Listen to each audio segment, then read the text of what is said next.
অনেক প্রতাপশালী বাচ্চা, বড় বড় লেকচার দিচ্ছেন, হঠাৎ রাস্তায় হাঁটতে হাঁটতে ডেড।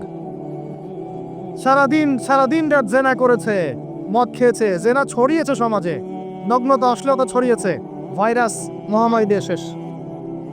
দুনিয়ার জীবন কি জীবন! চোখের সামনে অহরহ এগুলো ঘটনা দেখছি আমরা। যাচ্ছে খুব সাদাল্লাদ করে, বর বিয়ে করতে যাচ্ছে, কার অ্যাক্সিডেন্ট, শেষ, ডেড। কিছু সাহাবী তো এমনও ছিলেন, বদরের যুদ্ধ করতে এসেছেন, হাতের মধ্যে কিছু খেজুর আছে, খেজুর খাচ্ছেন, খোরমা খেজুর খাচ্ছেন। তখন নবী সাল্লাল্লাহু আলাইহি ওয়াসাল্লাম দাঁড়িয়ে ভাষণ দিচ্ছেন যে ওয়াসাবিকু ইলা মাগফিরাতিম মির রাব্বিকুম ওয়া জান্নাহ। ওই যে আয়াতটা আছে, তোমরা এগিয়ে চলো তোমাদের রবের ক্ষমার দিকে এবং জান্নাতের দিকে। আরদুহা কাআরদিস সামাই ওয়াল আরদ, যার প্রশস্ততা আসমান এবং জমিনের সমান। সাহাবী খেজুর খেতে খেতে খেজুরটা ফেলে দিলেন। আরেকজন সাহাবী জিজ্ঞাসা করলেন যে খেজুরটা ফেলে দিলেন কেন? তিনি বলছেন এই খেজুরগুলো খেতে অনেক সময় লেগে যাবে। নবী সাল্লাল্লাহু আলাইহি ওয়াসাল্লাম এমন কথা বলেছেন, এটা শোনার পরে আমি আর এক সেকেন্ড নষ্ট করতে যাচ্ছি না। খেজুর ফেলে দিয়ে যুদ্ধে ঝাঁপিয়ে পড়লেন, দেন শহীদ হয়ে জান্নাতে চলে গেলেন। তারাও তো মৃত্যুর স্বাদ গ্রহণ করেছেন, তাই না? আরেকজন ইহুদি ব্যক্তি উহুদের যুদ্ধের দিন সকালবেলা মুসলিম হয়েছে। ইহুদিরা তো আমাদের চিরশত্রু, আপনারা জানেন। এটা জানার জন্য ডক্টরেট করার দরকার নেই, থিসিস করার দরকার নেই। প্যালেস্টাইনের দিকে তাকান, বুঝতে পারবেন। ফিলিস্তিনকে দেখেন, বুঝতে পারবেন। অ্যামনেস্টি ইন্টারন্যাশনাল বলে একটা সংস্থা আছে না, এরা পর্যন্ত দেখলাম গতকালকে রিপোর্ট দিয়েছে যে বিগত এই 50-60 বছর ধরে এরা ফিলিস্তিনদের উপর যা নির্যাতন করেছে, এটা মানবতার ইতিহাসে কখনো করা নাই। যাই হোক, একজন ইহুদি যুবক সকালবেলা উহুদের মাঠে আসছেন, এসে জিজ্ঞাসা করছেন আমার আগে কি করা উচিত, আগে কি আমি যুদ্ধে যাব না আমি আগে মুসলিম হব? সাহাবীরা তাকে বললেন আগে কালিমা শাহাদাত পড়, তারপরে উহুদের মাঠে আসো। সে এসেছে এই কারণে যে নবী সাল্লাল্লাহু আলাইহি ওয়াসাল্লাম মদিনায় আছেন, মদিনায় আরো ইহুদিরা আছে। ইহুদিরাই আগে বলতো শেষ জামান একজন নবী আসবেন, যার নাম হবে আহমদ। সব মিলে গেছে, তারপরেও তারা গ্রহণ করছে না।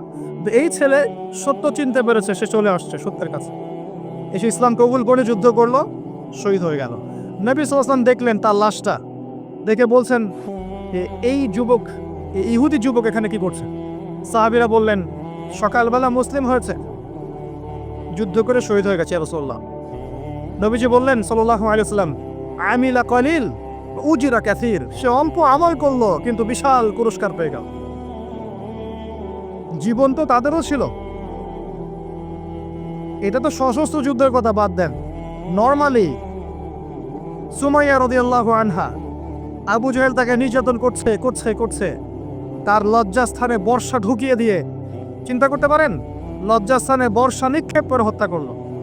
সুমাইয়া রাদিয়াল্লাহু আনহা দেখতে কালো বর্ণের, চেহারা সুন্দর নয়, হয়তোবা আপনার মতো সুন্দর নয়, জান্নাতে এখন হাসছে ইনশাআল্লাহ তাআলা। তার স্বামী ইয়াসের, আবু জাহেল তাকে পিটাতে মেরে ফেললো, সে মারা গেল, শহীদ হয়ে গেল।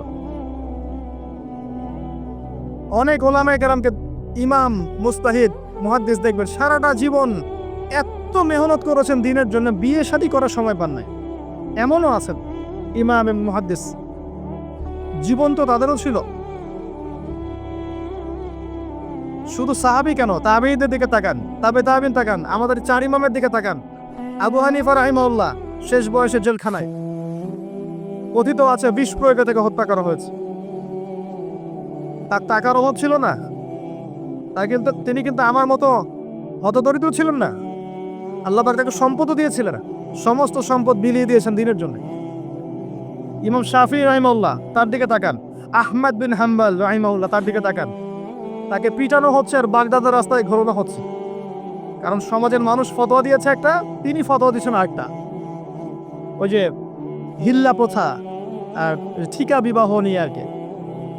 তিনি বলছেন ইলামু ইয়া আহলা বাগদাদ, হে বাগদাদের মানুষটা জেনে রাখো যে আমি কশ্চিনকালেও এই প্রথাকে জায়েজ করলাম না, তোমরা চিনে রাখো যে আমার নাম আহমেদ। জীবন তাদেরও ছিল। ইমাম মালিক রাহিমাহুল্লাহ তাকে এত মার দেওয়া হয়েছিল, হাত বাঁধতে পারতেন না নামাজের মধ্যে, নামাজে হাত বাঁধতে পারতেন না। সাহাবীদের থেকে নেন, তাবেই থেকে নেন, তাবেই থেকে নেন, মুস্তাহিদ ইমাম থেকে নেন, দুনিয়ার জীবন তারাও কিন্তু ভোগ করেছেন, আর আমরাও ভোগ করছি। আমাদের ভোগের সিস্টেমটা দেখেন, তাদের ভোগের সিস্টেমটা দেখেন। আমরা বাঁচছি দুনিয়ার জন্য, তারা বেঁচেছে পরকালের জন্য। আমরা দুনিয়ায় বাঁচছি দুনিয়ার জন্য, দুনিয়ার একটা চাকরি, একটা ব্যবসা, একটা পরিবার, একটা স্ট্যাটাস, বাড়ি, এরি, টাকা করি, সম্পত্তি, এগুলোর জন্যে। কিন্তু তারা বেঁচেছেন আল্লাহর জন্য, পরকালের জন্য। যে ব্যক্তি দুনিয়ার জন্য দুনিয়া করে, আল্লাহ পাক তাকে ইহকাল পরকাল দুটোই নষ্ট করে দিবেন। যে ব্যক্তি পরকালের জন্য দুনিয়া করবে, আল্লাহ পাক তার দুনিয়া গুছিয়ে দিবেন, আখিরাতও গুছিয়ে দিবেন ইনশাআল্লাহ। প্রথম কথা হচ্ছে এই যে দুনিয়ার জীবনকে প্রাধান্য দেওয়া যাবে না। দুনিয়ার জীবনে প্রতিটা কাজ আপনি একটা উদ্দেশ্যই করবেন, সেটা হচ্ছে আল্লাহর সন্তুষ্টি। বিয়ে শাদী করেছি কেন? আল্লাহর জন্যে। পরিবার গঠন করেছি কেন? আল্লাহর জন্যে। সন্তান নিয়েছি কেন? আল্লাহর জন্যে। দিন শিখেছি কেন? ইলম শিখেছি কেন? আল্লাহর জন্যে। চাকরি কেন করি? আল্লাহর জন্যে। প্রতিটা কাজ ইবাদত হবে যদি আপনি মুহাম্মদ সাল্লাল্লাহু আলাইহি ওয়াসাল্লামের তরিকা মেনে চলেন। একটা বিষয় বোঝার বাকি আছে আমাদের, দুনিয়ার জীবনটা 1 সেকেন্ডের জীবন। আল্লাহ পাক সূরা হাদীদের মধ্যে বলেছেন, ই'লামু আন্নামাল হায়াতুদ দুনিয়া লা'iবুন ওয়া লাহু ওয়া যিনাতুন ওয়া তাফাখুরুন বাইনাকুম ওয়া তাকাসুরুন ফিল আমওয়ালি ওয়াল আওলাদি কামাসালি গায়যিন আ'জাবাল কুফফারা নাবাত সুম্মা ইয়াহিজু ফাতারাহু মুসফাররান সুম্মা ইয়াকুনু হুতামা ওয়া ফিল আখিরাতি আযাবুন শাদীদ ওয়া মাগফিরাতুন মিনাল্লাহি ওয়া রিদওয়ান ওয়া মাল হায়াতুদ দুনিয়া ইল্লা মাতাউল গুরুর। আল্লাহ পাক বলছেন, জেনে রাখো তোমরা সবাই, এই জমিনবাসী, এই দুনিয়ার হায়াতটা খেলা। খেলা মানে কি দেখেন, ছোট্ট বাচ্চারা খেলা ছাড়া কিছু বোঝে? ওর কাছে দুনিয়া ওইটাই। দুনিয়ার প্রথম স্টেজ খেলা। ওয়াল্লাহ একটু বড় হবে, যখন কিশোর হবে, ওর কাছে ঠাট্টা, হাসি, তামাশা, ডোন্ট কেয়ার, দুনিয়াতে কোনো কিছু নেই, খাওয়া দাওয়া ফুর্তি করো, লাখো। আর একটু বড় হবে, ওয়াজিনাতুন তাফাখুরুন বাইনাকুম ওয়া তাকাসুর, একটু বড় হবে, তখন বাড়ি, গাড়ি, স্ট্যাটাস, সৌন্দর্য, চাকচিক্য, প্রতিযোগিতা, তাফাখুরুন বাইনাকুম ওয়া তাকাসুর। এভাবে দুনিয়ার জীবন যাচ্ছে। এই এক্সাম্পলটা আল্লাহ পাক দিয়েছেন এমনভাবে যে একটা ভূমি ছিল অনুর্বর, বৃষ্টি হলো, সেখানে সবুজ শ্যামল ফসল ফলত, এক পর্যায়ে ফসলটা আস্তে আস্তে হলুদ বর্ণ ধারণ করলো এবং সেটাকে কেটে ফেলা হলো, তারপর শুধু খড়কুটা বাকি থাকলো। এই হলো দুনিয়ার জীবনের এক্সাম্পল। এরপর পরকালে বাকি আছে দুইটা জিনিস, হয় ক্ষমা, রিদওয়ান, মাগফিরাত, ক্ষমা, অথবা আযাবুন শাদীদ। আমাদেরকে মাথায় ইনস্টল করতে হবে, দুনিয়াতে আমরা কেউ থাকতে আসি নাই। প্রথম কথা, এখানে আমরা এসেছি বড়জোর 60, 70, 100 বছরের হায়াত নিয়ে, যার মধ্যে মোটামুটিভাবে 30, 40, 50 বছর চলে গেছে, কারো 20 বছর, 25 বছর চলে গেছে, বুঝতে না বুঝতেই চলে গেছে, মানে ভালো মন্দ বোঝার আগেই শেষ। যদি তার বয়স হয় 60 বছর, তাহলে এখন বাকি আছে 30 বছর। এই ব্যক্তি যদি ঠান্ডা মাথায় রাতের বেলা চিন্তা করে, এই 30 বছর যে আমার চলে গেছে, আমার অ্যাপ্রক্সিমেটলি 30 বছর বাকি আছে বুঝলাম, যা চলে গেছে, এই চলে যাওয়া 30 বছরে আমি 10 বার জেনা করেছি, 20 বার মদ খেয়েছি, ঠিক আছে, মানুষের সম্পদ আত্মসাৎ করে খেয়েছি, পরকিয়া করেছি, চুরি করেছি, ডাকাতি করেছি, মিথ্যা বলেছি, নামাজ পড়ি নাই, রোজা রাখি নাই। আমরা প্রত্যেকে যদি আমলনামা ঘাটি আজকে রাত্রে, এরকম একটা লিস্ট আমরা তৈরি করতে পারবো। আজকে রাত্রে বাসায় ফিরে গিয়ে প্রত্যেকে যদি একটা আমলনামা ঘাটতে চাই, চোখ বন্ধ করে চিন্তা করি যে এই 30 বছরে আমি কি করেছি, দেখবেন আপনি জেনার পাপ পাবেন, মাদকের পাপ পাবেন, অন্যের সম্পদ আত্মসাতের পাপ পাবেন, নামাজ না পড়ার পাপ পাবেন, রোজা রাখেন নাই, যাকাত দেন নাই, কোনো ক্ষেত্রে মিথ্যা বলেছেন, প্রতারণা করেছেন, মানুষের সম্পদ লুটে পুটে খেয়েছেন, অনেক কিছু করেছেন। কিন্তু আমাদের চলাফেরা দেখলে মনে হয় যে আমরা কোনো পাপ করিনি। এই জায়গায় ঠান্ডা মাথা চিন্তা করে আপনি দেখবেন পাপ দুই রকম। কয় রকম? দুই রকম। আপনি দেখবেন আল্লাহর সাথে জড়িত কিছু পাপ পাবেন, নামাজ করেন নাই, রোজা রাখেন নাই, মিথ্যা বলেছেন, ইত্যাদি ইত্যাদি। কিছু পাপ পাবেন আল্লাহর সাথে জড়িত, কিছু পাবেন মানুষের সাথে জড়িত। আল্লাহর সাথে জড়িত পাপগুলো ক্ষমা নেওয়া খুব সহজ। অজু করে এসে 2 রাকাত নামাজ পড়ে চোখের জল ফেলে দিয়ে, চোখের পানি ফেলে দিয়ে আল্লাহর কাছে হাত তুলে খালি যদি বলে আল্লাহুম্মা আনতা রব্বি, বলেন আল্লাহুম্মা আনতা রব্বি লা ইলাহা ইল্লা আনতা খলাকতানি আনা আবদুক ওয়া আনা আলা আহদিক ওয়া ওয়া'দিকা মাসতাতা'তু আউযু বিকা মিন শাররি মা সানা'তু আবুউ লাকা বিনি'মাতিকা আলাইয়া ওয়া আবুউ বিযানবি ফাগফিরলি ফাইন্নাহু লা ইয়াগফিরু যুনুবা ইল্লা আনতা। এটা না পারেন অ্যাটলিস্ট আস্তাগফিরুল্লাহাল্লাযী লা ইলাহা ইল্লা হুয়াল হাইয়ুল কাইয়ুম 3 বার চোখের পানি ফেলে দেন, আল্লাহর কাছে ওয়াদা করেন আল্লাহ যা করেছি ছেড়ে দিব, আগামী যতদিন বেঁচে থাকবো কোরআন এবং সুন্নাহর বাইরে এক চুল যাব না ইনশাআল্লাহ। এবং আগামী দিনগুলোতে আল্লাহ পাক তোমার আদেশ যখন যেভাবে আসবে আমি পালন করবো ইনশাআল্লাহ। যদি আল্লাহ পাক মনের মধ্যে খুলুসিয়াত দেখেন যে তাওবাতান নাসুহা করছে, মন থেকে তওবা করছে, আল্লাহ পাক আপনার সমস্ত গুনাহগুলোকে নেকিতে কনভার্ট করতে পারে। আল্লাহ পাক শুধু গুনাহ মাফ করবেন তা নয়, আল্লাহ পাক গুনাহগুলোকে নেকি দিয়ে পরিবর্তন করতে পারে। আমি দলিল দিচ্ছি, ইল্লা মান তাবা, সূরা ফুরকান পড়ে দেখেন, তারা ব্যতীত যারা তওবা করলো, ওয়া আমানা ওয়া আমিলা আমালান সালিহা, এবং যারা ঈমান এনেছে এবং সৎ আমল করলো, উলাইকা ইউবাদদিলুল্লাহু সাইয়্যাতিহিম হাসানাত, আল্লাহ পাক এইসব মানুষের গুনাহগুলোকে নেকি দিয়ে পরিবর্তন করে দিবেন ইনশাআল্লাহ।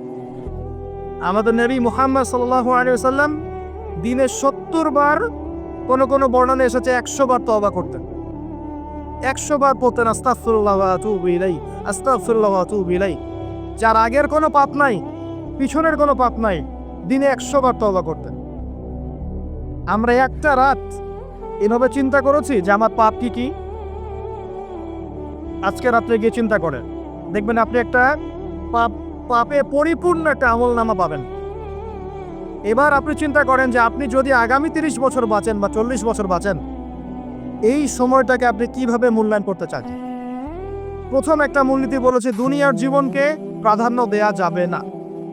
ওয়া মা হাযিহিল হায়াতুদ দুনিয়া ইল্লা মাতাউল গুরুর, সম্পূর্ণ মরীচিকা দেখেছেন? দুনিয়ার জীবন যে কি জিনিস, যারা আল্লাহর পথে পরীক্ষার সম্মুখীন হয়েছে ওরা জানে, মানে কিচ্ছু না, মানে মুহূর্তে আল্লাহ পাক ইহকাল পরকালের ফয়সালা করে ফেলবে। আমরাও বুঝবো, এটা আমরা বুঝবো না এমন নয়। ইয়াং ছেলে রাস্তায় যাচ্ছে, বাইক নিয়ে খুব দাবরানি দিচ্ছে, আছে না? হঠাৎ অ্যাক্সিডেন্ট, ডেড, স্পট ডেড। এটা দুনিয়ার জীবনটা। সারা জীবন দুনিয়ার পিছনে ছুটেছে, শেষ বয়সে হতাশ, কিছুই পেলাম না। পাবে না, কারণ আল্লাহর পথে না চললে শেষ বয়সে কেউ কিছু পাবেন না। যন্ত্রণা, হতাশা, গ্লানি ছাড়া, তখন দেখবেন আত্মহত্যা করে শেষ, ডেড। একটা কথা বলছিলাম যে আপনি চলার পথে কোরআন সুন্নাহর প্রতিকূলে আমল, আকীদা, মানহাজ, মুআমালাত এগুলো দেখলে কি করবেন? কোরআন সুন্নাহকে অগ্রাধিকার দিবেন নাকি চলমান বিষয়কে অগ্রাধিকার দিবেন? ইবাদত করতে এসে দেখছেন আমলের নামে বেদাত চলছে, কি করবেন? বেদাতীদের সাথে আপোষ করবেন না কোরআন সুন্নাহে ফিরে আসবেন? আপনি তাওহীদের ক্ষেত্রে দেখছেন মানুষ ইসলামের নামে শিরক করছে, এখন আপনি কি সংখ্যাগরিষ্ঠ মানুষকে অগ্রাধিকার দিবেন না কোরআন সুন্নাহর কাছে আসবেন? অর্থনৈতিক জীবনে গিয়ে দেখছেন মানুষ বেশিরভাগই হারাম রিজিক খাচ্ছে। এখন আমি যদি বলি যে দুনিয়ার জীবনে টিকে থাকতে হলে আমাকে এগুলোতে গায়ে আপোষ করে চলতেই হচ্ছে, তাহলে কিন্তু কোশ্চিনকালেও কোরআন সুন্নাহকে প্রাধান্য দেয়া হলো না। তখন আপনি কি করবেন? পরিবার চালাতে গিয়ে দেখছেন যে পরিবারের বেশিরভাগ লোক আপনার কথা শোনে না। আপনি কোরআন এবং সুন্নাহকে দিয়ে পরিবার চালাতে চান, তারা পশ্চিমা সংস্কৃতি দিয়ে পরিবার চালাতে চায়, হিন্দি সিরিয়াল দিয়ে, গান বাজনা, ডুগি তবলা এগুলো দিয়ে। বেনামাজি, নামাজ রোজার খবর নাই, তালিম নাই, ইসলামিক নৈতিকতা নাই, কিচ্ছু নাই, জীবনের কোনো উদ্দেশ্যই নাই। এরকম পরিবার নিয়ে আপনি চলছেন, কি করবেন? কাকে প্রাধান্য দিবেন?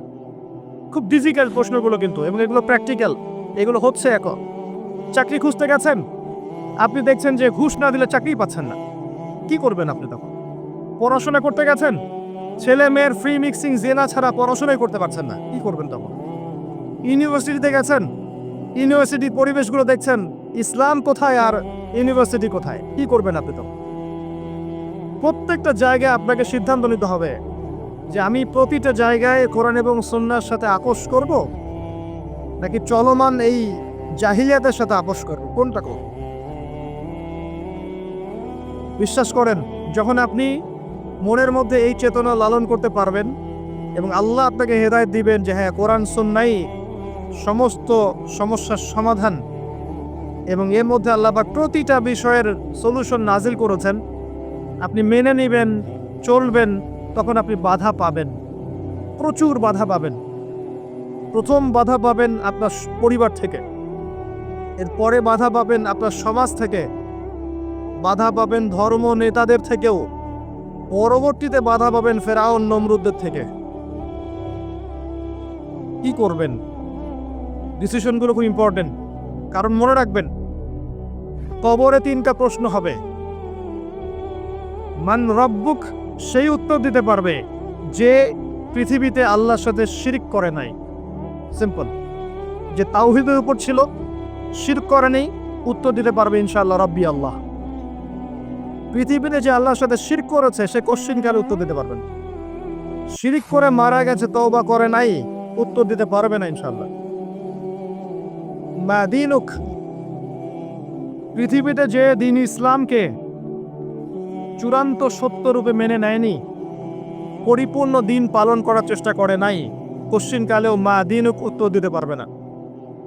ইসলামকে ঠাট্টা বিদ্রুপে ছলে হাসি তামাশা গ্রহণ করেছে, সে কখন উত্তর দিতে পারবে না।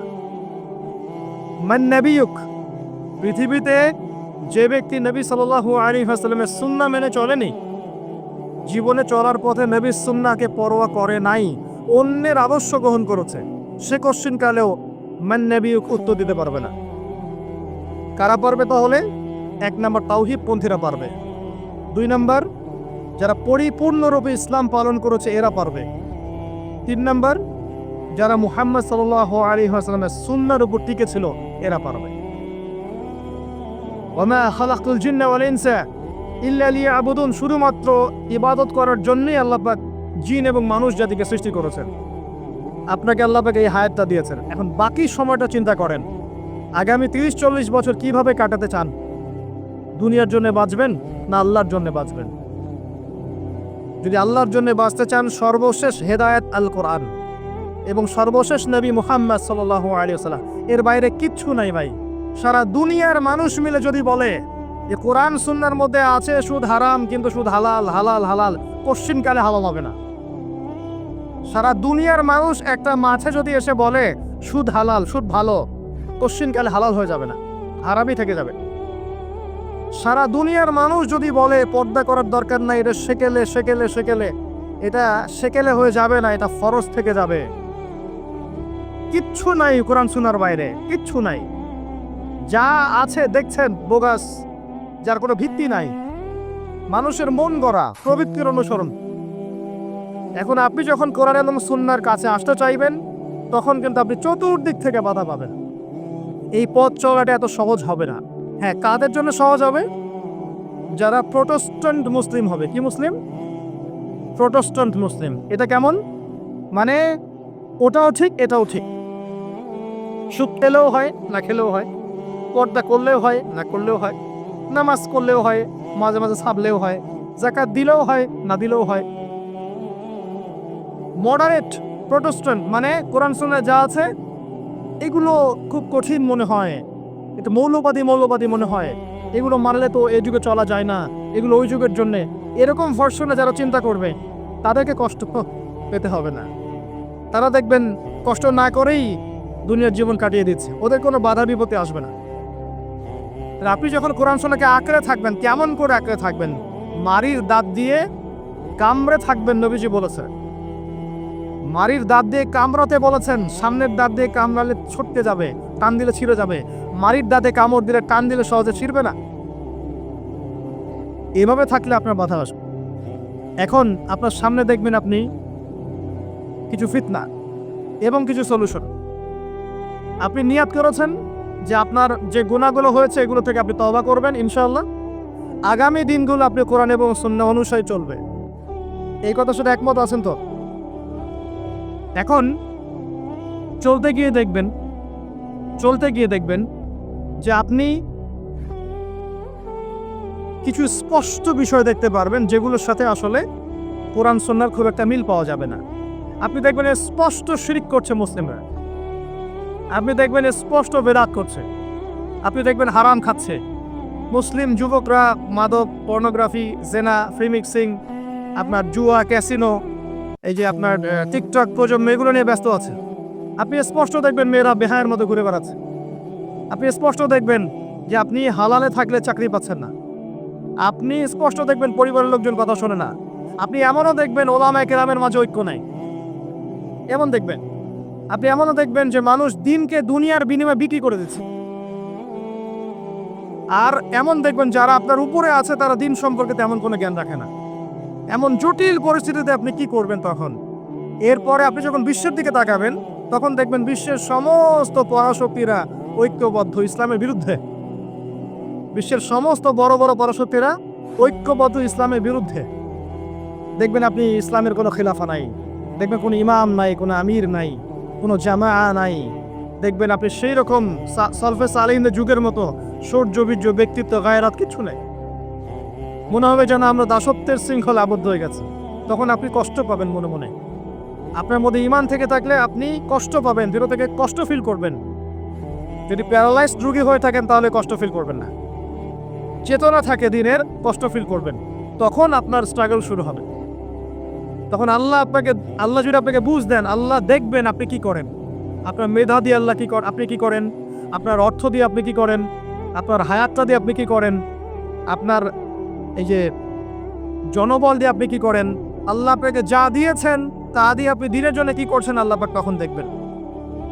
এই জায়গায় আমি আপনাকে কিছু সলিউশন বলছি।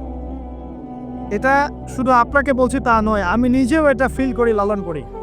আর আমি এমন কিছু বলবো না যা আমি নিজে আপনার জন্য পছন্দ করি না। যেটা আমি নিজের জন্য পছন্দ করি সেটাই আপনাকে বলবো। প্রথম কথা, এখানে আপনাকে গাইডেন্স দিবে আল কোরআন। এরকম সিচুয়েশনে আপনাকে পথ দেখাবে অনলি আল কোরআন, এরপর নবী সাল্লাল্লাহু আলাইহি ওয়াসাল্লামের হাদিস। এখানে আপনার দায়িত্ব আসবে প্রথমত কোরআন পড়া শিখতে হবে। প্রথম কাজটা কি ভাই? কোরআন পড়া শিখতে হবে, তেলাওয়াত শিখতেই হবে, নিয়মিত তেলাওয়াত করতে হবে। একটা দিন যাবে না আপনার জীবনে যে কোরআন তেলাওয়াত আপনি করেন না, ইনশাআল্লাহ। বেশি থেকে বেশি করবেন, বেশি থেকে বেশি। আমার পরামর্শ হচ্ছে দিনে এক পারা করে করার চেষ্টা করুন। এরপর দায়িত্ব চলে আসবে আপনার কোরআন বোঝা। আপনি কিছু অংশ মুখস্থ করবেন, হিফজ করবেন, অর্থটা বোঝার চেষ্টা করবেন, কোরআনের ভাষাটা শেখার চেষ্টা করবেন। এর সব কিছু আপনি বুঝতে পারবেন না, তখন কি করবেন? আলেম ওলামার কাছে যাবেন, তাদের সোহবতে গিয়ে পড়ে থাকবেন। যে বিষয়টা বুঝতে পারছেন না জিজ্ঞাসা করে জেনে নেবেন। ফাসআলু আহলা যিকরি ইন কুনতুম লা তা'লামুন।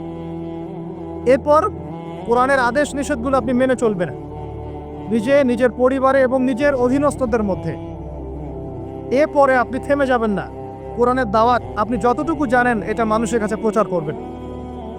মাদ্রাসা করবেন, মসজিদ আবাদ করবেন, মক্তব চালু করবেন, কোরআনের একটা রেভলিউশন ক্রিয়েট করবেন। কোরআনের জন্যে আপনার জান, মাল, অর্থ বিলিয়ে দিবেন। ওই একটা ছোট কাজ দেখবেন পরকালে জান্নাতে যাওয়ার ওসিলা হয়ে গেছে ইনশাআল্লাহ। তারপরে আপনি সুন্নতকে পাবেন। ওই সুন্নতের উপরে আপনার 24 ঘন্টাকে সাজাবেন। দিন রাত প্রতিটা আমল আপনি সুন্নাহ অনুযায়ী করার চেষ্টা করবেন। এরপরে গিয়ে আপনার দায়িত্ব আরো বাড়বে। এরপর দায়িত্ব চলে আসবে উম্মাহ কেন্দ্রিক। আপনার তাজকিয়া অর্জন করতে হবে, আত্মশুদ্ধি। আত্মশুদ্ধি অর্জন করতে হলে সবসময় পরকালের ফিকির করতে হয়, মৌতের স্মরণ করতে হয়, বেশি বেশি কোরআন তেলাওয়াত করতে হয়, এতিমের মাথায় হাত বোলাতে হয়, আপনার সাদাকা বেশি বেশি করতে হয়, মাঝে মাঝে রোজা রাখতে হয়। এগুলো করতে থাকলে আল্লাহর জিকির বেশি বেশি করতে হয়, আল্লাহর ধ্যান করতে হয়, আল্লাহকে ডাকতে হয়, দোয়া করতে হয়, আত্মশুদ্ধি অর্জন হবে। একই সাথে আপনার অন্তর থেকে হিংসা, বিদ্বেষ, এই যে গীবত, রিয়া, অহংকার, সমালোচনা, সংস্কৃতি দূর করতে হবে। মনের মধ্যে অহংকার, হিংসা, বিদ্বেষ থাকলে আল্লাহর নূর পাওয়া যাবে না, তখন তাজকিয়া অর্জন হবে না। আল্লাহর নূর না আসলে আপনি খিজির হতে পারবেন না, যে অনেক দূর পর্যন্ত দেখতে পারে। সূরা কাহফের মধ্যে ঘটনা পাবেন। আর এই শেষ জামানায় টিকতে হলে আপনাকে খিজির হতে হবে, দূর পর্যন্ত দেখতে হবে। সবচেয়ে বেশি মানসিক চাপ কাদের উপর আসে জানেন? এক নম্বর নবীগণের উপরে, 2 নাম্বার সৎ আল্লাহর সৎ বান্দাদের উপরে, তারপর যার ইমান যত উঁচু তার উপর মানসিক চাপ তত বেশি আসে। এখন যদি মানসিক চাপের সলিউশন মাদকই হবে তাহলে তো আমাদেরই মাদক খাওয়া দরকার ছিল, নাউজুবিল্লাহ। আর আমরা যে পরিমাণ মানসিক চাপ ফেস করি তা চিন্তাই করতে পারবেন না। যে যত বড় দায়িত্বশীল যারা পলিটিশিয়ান ওদেরকে জিজ্ঞাসা করবে তারা কি পরিমাণ মানসিক চাপ নিয়ে ঘোরে। আপনার কাছে মনে হচ্ছে যে একটা ক্ষমতা পেয়েছেন, খুব মানে উনি অনেক বড় ক্ষমতাধর, উনি অনেক ভালো আছেন, উনি মোটেই ভালো নাই। ওনাকে জিজ্ঞাসা করেন, উনি মোটেই ভালো নাই। এই মানুষের যে পেরেশানি, যে চাপ, এগুলো নিতে নিতে তার স্ট্রোক হয়ে যাচ্ছে, হার্ট স্ট্রোক হচ্ছে, ডায়াবেটিস হচ্ছে, হাই ব্লাড প্রেশার, ইসিজি করো, দেখবেন। এ কারণে মানসিক চাপটা রিলিজ করতে হবে, তাই তো? এই মানসিক চাপ রিলিজ করতে গেলে মাদকই সলিউশন নয়। সলিউশনটা কি? এই যে আমার হাতে এখানে আছে একটা কোরআন। মানসিক চাপ থেকে আপনাকে মুক্তি দিবে আল কোরআনুল কারীম, আর কিচ্ছু না। আরেকটা বিষয় কোরআনের সাথে, সেটা হলো প্রথমে বলেছি 5 ওয়াক্ত নামাজ। আপনি ওযু করে সুন্দর করে 5 ওয়াক্ত নামাজ জামাতে পড়বেন, ডেইলি 1 ঘন্টা করে কোরআন তেলাওয়াত করবেন, সময় পেলে একটু হাদিস পড়বেন, 2-4 টাকা দান সদকা করবেন, ভালো কাজের সাথে থাকবেন, অন্যায় কাজে যাবেন না, ইসলামকে এগিয়ে নেওয়ার জন্য আমর বিল মারুফ নাহি আনিল মুনকারের কাজ করবেন। আপনার তো সুখী কোনো মানুষ পৃথিবীতে নাই। ওই সুখ যদি ওই যে বুশরা জানতে পারতো না, তাহলে আপনার কলিজার মধ্যে পারমাণবিক বোম মেরে দিত। কথা বুঝতে পারেন নাই? পশ্চিমারা যদি জানতে পারতো যে মুসলিমরা কত শান্তিতে থাকে এসব কাজ করার পরে, তাহলে আমাদের অন্তরের মধ্যে পারমাণবিক বোম মেরে ধ্বংস করে ফেলত। ওরা তো আমাদের সুখ দেখতে পারে না, পারে? প্রকৃতপক্ষে এরা বিশ্বের কোনো ধার্মিক মানুষের সুখই দেখতে পারে না। এরা শুধু মুসলিমদের শত্রু নয়, বরং ধর্মের শত্রু। যারাই ধর্মকে বুকে আগলে রেখে পালন করতে যায়, হোক সে সনাতন ধর্ম বা আমাদের হিন্দু ভাইরা বা খ্রিস্টানিজম বা বুদ্ধিজম, হ্যাঁ, বা মুসলিম আমরা যারা আছি, যারা ধর্মতাত্ত্বিক চিন্তা করে এবং প্রত্যেকেই যদি যার যার ধর্ম ঠিকঠাক মতো পালন করে, সমাজে কিন্তু ফিতনা থাকার কথা নয়। কারণ প্রত্যেকটা ধর্মের মধ্যেই ভালো কাজের কথাই কিন্তু বলা হচ্ছে। তো যারা ধার্মিক এদের বিরুদ্ধে তারা লেগে পড়ে এবং তারা চায় সারা বিশ্বের মধ্যে ফাসাদ সৃষ্টি করতে। কাদের খাসলত সারা বিশ্বে ফাসাদ সৃষ্টি করা? বলতে পারবেন? আপনাকে আমি দেখাচ্ছি, সূরা কাহফ খুলে দেখেন। যুলকারনাইন একজন বাদশা, তিনি মাশরিক মাগরিব সব জয় করেছেন, মানে পূর্ব পশ্চিম পুরোটাই তার রাজত্ব। এত দাপট ছিল সেই বাদশার যে যেদিক দিয়ে যাবে সেনাবাহিনী নিয়ে সেদিকটাই জয় করে ফেলবে। সুবহানাল্লাহ। এবং তিনি উদ্ধত অহংকারী ছিলেন না, তিনি আল্লাহর অনুগত বান্দা ছিলেন। একটা কওমের মধ্যে গেলেন, সেই কওমটা ছিল পাহাড়ের মাঝখানে, 2 পাহাড়ের মাঝখানে।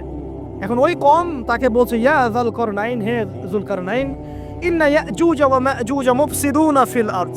ভালো করে বোঝেন, হে যুলকারনাইন, নিশ্চয়ই ইয়াজুজ আর মাজুজ এই 2 শ্রেণীর মাখলুক, তারা পৃথিবীতে ফাসাদ সৃষ্টি করে বেড়াচ্ছে। কি করছে? সারা পৃথিবীতে ফাসাদ সৃষ্টি করে বেড়াচ্ছে। ফাহাল নাজআলু লাকা খরজান আলা আন তাজআলা বাইনানা ওয়া বাইনাহুম সাদ্দা। হে যুলকারনাইন, আমরা কি আপনাকে ট্যাক্স দিব, কর দিব, যে আপনি ওদের আর আমাদের মাঝখানে একটা প্রাচীর নির্মাণ করে দিবেন, যে ওরা আমাদের কাছে আর আসতে পারবে না? কারা এটা? ইয়াজুজ আর মাজুজ। এই ইয়াজুজ আর মাজুজকে যুলকারনাইন আলাইহিস সালাম তিনি প্রাচীর নির্মাণ করে দিলেন লোহা এবং এই যে তামা দিয়ে। এরপর তারা আর ওই কওমের ক্ষতি করতে পারলো না। কিয়ামতের আগে আগে তারা বের হয়ে আসবে এবং সারা বিশ্বে ফাসাদ সৃষ্টি করবে। এখনো তারা বের হয়ে আসছে, আমি সেটা বলছি না, কিন্তু এখন পুরো বৈশ্বিক প্রেক্ষাপটে যারা বিশ্বে ফাসাদ সৃষ্টি করে বেড়াচ্ছে, এদের মধ্যে এই ইয়াজুজ মাজুজের খাসলত আছে, চরিত্র আছে। দেখবেন ওই দিকে ইউক্রেনকে ব্যস্ত রেখেছে রাশিয়ার এগেনস্টে এবং নিউক্লিয়ার যুদ্ধ বাঁধানোর পায়তারা করছে। এটা অলমোস্ট আমাদের ঘরের কোনায় চলে এসেছে। নকিং অ্যাট দ্য ডোর বলে একটা কথা আছে ইংরেজিতে, একদম ঘরের কোনায়। যে কোনো মুহূর্তে দেখবেন ওয়ার্ল্ডে একটা ম্যাসাকার সৃষ্টি হয়ে গেছে। ওইদিকে তাইওয়ানকে ব্যস্ত রেখেছে চায়নার এগেনস্টে, ওইদিকে ইসরায়েলকে ব্যস্ত রেখেছে প্যালেস্টাইনিদের এগেনস্টে, এদিকে দেখবেন যে ইরাকে ব্যস্ত রেখেছে এই কন্টিনেন্টকে আইএসআইএস দিয়ে। ঠিক আছে, বাংলাদেশকেও ব্যস্ত রাখার চেষ্টা করছে মায়ানমারকে দিয়ে, দেখছেন না? তো পুরো বিশ্ব জুড়ে এদের এজেন্ডা হচ্ছে সারা বিশ্বে আমরা ফাসাদ সৃষ্টি করে মানব জাতিকে কমিয়ে ফেলবো, মুসলিমদেরকে ধ্বংস করব, মুসলিম যুবকদেরকে পর্ন দেখাবো, ওদেরকে মাদক খাওয়াবো, ওদের মধ্যে জেনা, অশ্লীলতা, পরকীয়া ছড়িয়ে দিব, হ্যাঁ, এবং মহামারী ছড়িয়ে দিব, দিয়ে মুসলিম জনসমষ্টিকে কমিয়ে নিয়ে আপোষে ক্রন্দলে লাগিয়ে দিয়ে আস্তে আস্তে আমরা বিশ্বে শাসন করতে হবে, এদেরকে ডমিনেট করে দিই। এবং এই এজেন্ডা বাস্তবায়নের দিকে তারা এগিয়ে যাচ্ছে সুকৌশলে। আর আমরা কি করছি ভাই? আমরা শুধু কাজ যতটুকু না করছি তার চেয়ে বেশি আমরা আয়ু আশা শোডাউন করছি। দেখেন, বেশিরভাগ মানুষ আমাদের নামাজের খবর নাই, বেশিরভাগ মানুষ তাজকিয়া আত্মশুদ্ধির খবর নাই, ভালো আলেমের কাছে এসে পড়ে থাকবে কোনো খবর নাই, কোরআন পড়া শিখবে এসবের খবর নাই।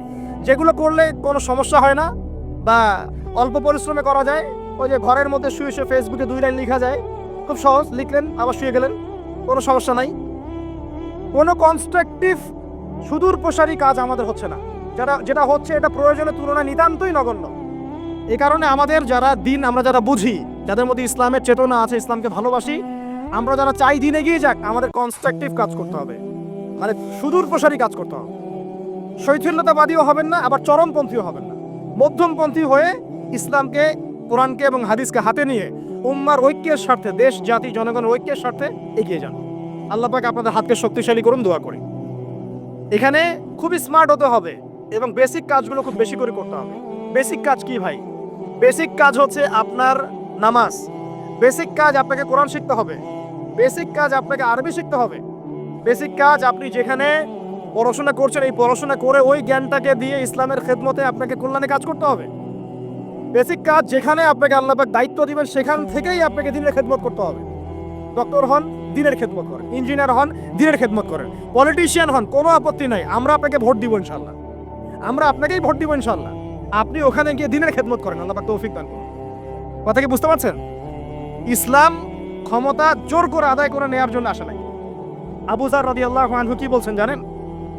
আবু যার রাদিয়াল্লাহু আনহুকে নবী সাল্লাল্লাহু আলাইহি ওয়াসাল্লাম বলছেন, আবু যার তুমি দায়িত্ব চেয়ে নিও না, কারণ যদি তুমি দায়িত্ব চেয়ে নাও তখন আল্লাহর পক্ষ থেকে তোমাকে সাহায্য করা হবে না, আর যদি মানুষ তোমাকে দায়িত্ব দেয় আল্লাহ তোমাকে সাহায্য করবে ইনশাআল্লাহ। কত চমৎকার সিস্টেম ইসলামে। আর এখন আমরা কি করি? আমাকে দেন, ও ভালো না আমি ভালো, ওরা সব খারাপ আমি ভালো। বুঝতে পারছেন না কিয়ামতের মাঠে কি কঠিন হিসাবটা দিতে হবে। আল্লাহ পাক আপনাদেরকে বোঝার তৌফিক দান করুন। এগুলো কল্যাণকর নয়, আপনার জন্য অকল্যাণ হতে পারে। তবে হ্যাঁ, যদি আপনার মধ্যে ঈমান থাকে, আপনার মধ্যে যোগ্যতা থাকে, অবশ্যই আপনি দায়িত্ব চেয়ে নেবেন এবং ইনশাআল্লাহ তখন আমরা আপনাকে দায়িত্ব দিব, আমরা আপনাকে ভোট দিব, আপনি জনগণের শাসন কার্য পরিচালনা করবেন, আল্লাহ আপনার হাতকে শক্তিশালী করবেন ইনশাআল্লাহ। আল্লাহ পাক আমাদের নিচু থেকে উঁচু মহলের সবাইকে হেদায়েত দান করুন, দোয়া করি আমি। ইসলাম কারো শত্রু নয়। মুসলিমের রক্ত ঝরানোর জন্যে, কল্লা কাটার জন্য আমরা কিন্তু পৃথিবীতে আসি নাই।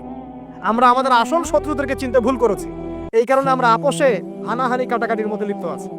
এই যে সামনে যে কি হবে আল্লাহ ভালো জানেন, দেখবেন কত মানুষ যে মুসলিম মারামারি করে মারা যাবে আল্লাহ ভালো জানেন। এইগুলো কাম্য নয়, আল্লাহ পাক আমাদেরকে বোঝার তৌফিক দান করুন। দেখুন ভাই, এই যুগের কথা বলতে গিয়ে এখানে আসলাম। ওই যে যুলকারনাইন যে ইয়াজুজ মাজুজের কথা বললো, এখনকার বিশ্ব যারা পরিচালনা করে দেখবেন তাদের মধ্যে ফাসাদ সৃষ্টি করাটাই খাসলতটা থেকেই গেছে। সারা বিশ্বেরা ফাসাদ সৃষ্টি করছে। আমি কিন্তু বলিনি এরা ইয়াজুজ মাজুজ, কথাকে আবার অন্যদিকে নিয়ে যায় না, আমি কিন্তু এই কথা বলি নাই। আমি বলছি তাদের মধ্যে এই চরিত্র দেখা যায়। এই যুগ সেই যুগ যখন আপনি মাদককে হালাল করে নিচ্ছেন, রিবাকে হালাল করে নিচ্ছেন, বেহায়াপনাকে হালাল করে নিচ্ছেন, কাপড় খোলাকে হালাল করে নিচ্ছেন। আপনি মুসলিম হয়েও দেখবেন শিরকে লিপ্ত আছেন, সুন্নতে লেবাস আছে কিন্তু আকীদার মধ্যে বেদাত থেকে গেছে। আপনি মুসলিম হয়ে হালাল হারাম রিজিকে পরোয়া করছেন না, দিনের বেসিক জিনিসগুলো শিখছেন না। আল্লাহ পাক এই যুগের ফিতনাগুলো থেকে আমাদের মুসলিমদেরকে হেফাজত করুন, আমিন। কিভাবে সাফল্য অর্জন করবেন আমি একটা পয়েন্ট আজকে উল্লেখ করে এই পয়েন্ট থেকে আলোচনা গুটিয়ে নিব ইনশাআল্লাহ। আমি জাস্ট একটা পয়েন্ট বলছি আপনাকে, সব কথা একদিনে বলা সম্ভব না। আল্লাহ রাব্বুল আলামিন বলেন কদ আফলাহা মান যাক্কাহা, সে ব্যক্তি সফল হয়ে গেছে যে ব্যক্তি তার আত্মাকে পরিশুদ্ধ করতে পেরেছে।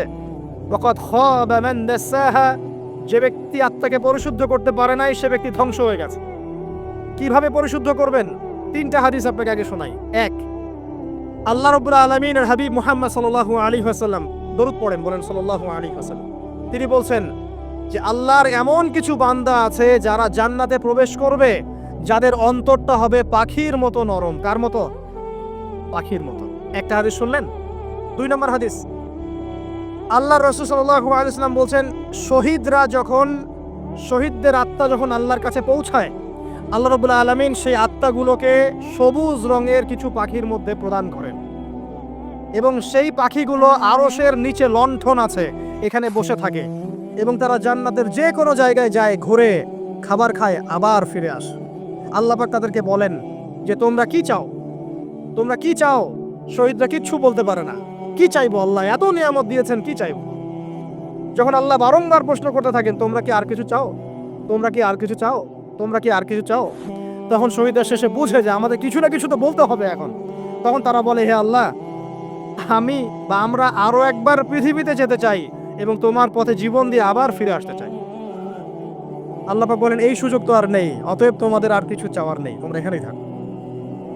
আরেকটা হাদিস শোনেন, রাসূলুল্লাহ সাল্লাল্লাহু আলাইহি ওয়াসাল্লাম বলেছেন, এই হাদিসটা ওমর রাদিয়াল্লাহু আনহু থেকেও এসেছে, যে তোমরা যদি, হে মানব জাতি বা হে মুসলিমরা, তোমরা যদি আল্লাহর কুল করতে, ভরসা করার মতোই ভরসা করতে, আল্লাহ পাক তোমাদেরকে পাখিদেরকে যেমন করে রিজিক দেন, তোমাদেরকে ঠিক সেইভাবে রিজিক দিতেন। তোমরা কি লক্ষ্য করো না যে পাখিরা খালি পেটে বের হয়ে যায় বাসা থেকে সকালবেলা এবং সন্ধ্যাবেলা ভরা পেটে বাসায় ঢোকে? আপনাকে যে তিনটা হাদিস শোনালাম, এই তিনটা হাদিসে একটা শব্দ হচ্ছে কমন। শব্দটা কি বলেন? পাখি। পাখি কি? পাখি। আল্লাহ রাব্বুল আলামিন পাখিদের কাছ থেকে আমাদেরকে শিখতে বলছেন এবং বলছেন যে পাখিদের মনটা হয় খুব নরম, খুব সফট, এবং তারা আল্লাহর প্রতি তাওয়াক্কুল করে পূর্ণ মাত্রায়।